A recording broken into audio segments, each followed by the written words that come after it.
Good afternoon mga kamekanik.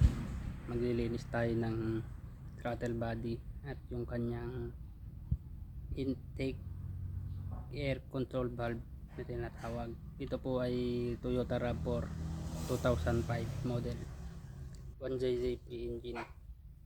Ang problem nito ay and down yung kanyang RPM at saka 2,000 lang ang inaabot, low power. Ito ang kanyang intake, ito ang lilinisan natin, throttle body at saka pinakamahalaga dyan itong intake air control valve. Yan, tignan natin bakit, anong problema. Ayan po, nabuksan natin, ito na po yung tinatawag na intake air control valve na tinatawag. Yan, low power, high and up, low and up ang kanyang RPM. Ito ang problema niyan. Titignan natin, ito ay star siya, check natin. Ito na po yung kanyang laman loob. Yan siya, dapat yan nakaloob ito umiikot itong nakita ko stack up. Yan, kaya pala yung kanyang RPM hindi makaangat ng 2,000 ay hanggang 2,000 lang siya. Stack up po ang kanyang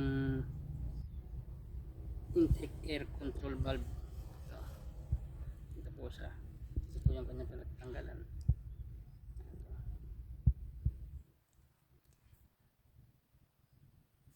Dalasan po hindi po ito nagpo-fault sa OBD, hindi mo may scan to yung stack up na to. Dinitan lang po natin ito kasi stack up po siya. Yan o, hirap ikutin. Dapat ito magandang madaling ikutin to, hindi na iikot. Kaya mga RAV4 yan, 1999 to 2005 model 1JZB engine.